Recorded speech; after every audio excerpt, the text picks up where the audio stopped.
kuanzisha kamati za mpango mkakati wa kutokomeza ukali dhidi ya wanawake na watoto. Sisi mpango huu upo kwa halmashauri zote 9.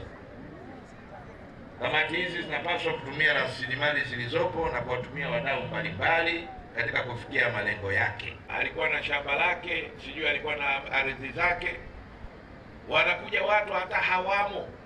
Yule bwana ana watoto, ana wake, lakini anakuja watu hawamo, wanakuja kumiliki kila kitu.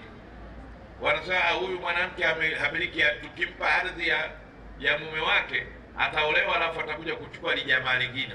Imehusu nini? Wewe mke wako akifa, mbona unaoa mke mwingine? Kweli si kweli? Mkuu wa mkoa yupo, mkuu wa wilaya yupo, jaji mfawidhi yupo.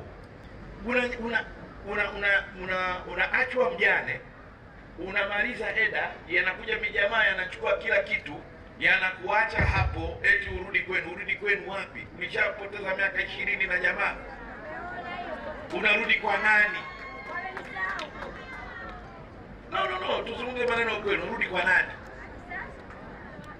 Alafu kuna watu watendaji wa serikali, watendaji wa kijiji wanayaona haya mambo, wana haki ya Mungu nasema. Na hapa kwa jina Mwenyezi Mungu na saumu nimefunga. Nikimsikia mtu amekaa, amemwona mwanamke amenyang'anywa ardhi na haki yake, mtendaji wangu wa kijiji, mtendaji wangu wa kata amekaa ameangalia unyanyasaji wa namna mchana wa jua kali na ameushuhudia na akaubariki, ahame mkoa wangu, ahame. Na nawapongeza sana wanadawati wa jinsia wa Jeshi la Polisi. Nawashukuru sana, mnafanya kazi nzuri sana. Tutumie nafasi hii na hata kidogo tusirudi nyuma. Tunao mchango mkubwa, na kwamba jukumu la kufika kule nchi inakotakiwa kufika ni la kwetu sisi, sawa kabisa na kama lilivyo jukumu kwa watu wengine wote. Wanawake wenzangu, kidogo tuondoke kuwa sisi kila siku tunajiambia kwamba ni victims. Sisi sio victims. Sisi sio victims. Actually sisi we are winners. Nani kasema sisi ni victims? Why tunajitia unyonge na kusema sisi we are victims? We are not. Hakuna jambo linaloweza kufanyika bila sisi. Tunaona kila sehemu ambazo zote sisi tumeshika ni imara na zinafanyika vizuri, na ni waase tuondoke kabisa katika hiyo dhana. Tuna nafasi nyingi sana ambazo sasa hivi tumepewa kutukomboa kiuchumi, kielimu, hata kimaarifa.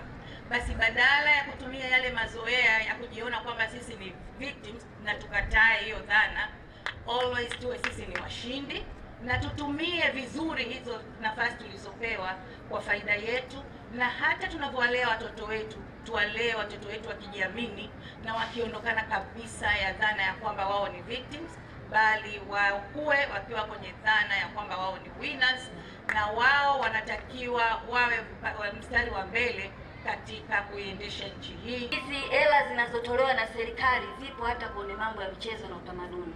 Morogoro tuna vipaji sana. Naomba vile vipaji vifufuke.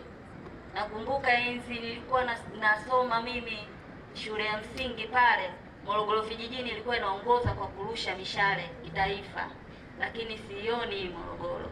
Ulanga tulikuwa tunaongoza kwa mbio kitaifa, lakini sioni Morogoro. Wizara ya Michezo na Utamaduni ina hizi hela, endelezeni hivi vikundi, na tunasisitiza mno hizi nyimbo mnazotunga ziwe za kuelimisha jamii. Katika mkoa wa Morogoro tunakabiliwa na changamoto zifuatazo: ukosefu wa usawa katika uchumi wa umilikaji mali katika jamii, umaskini uliokithiri hasa kwa wanawake, kushindwa kwa wanawake na wasichana wengi kumudu kujiendeleza kielimu, ushiriki mdogo wa wanawake na wasichana katika masuala ya kisiasa na utoaji wa maamuzi, mila na desturi zilizopitwa na wakati zinazowadidimiza wanawake na wasichana, pamoja na ubakaji, utekaji, mimba za utotoni na vipigo.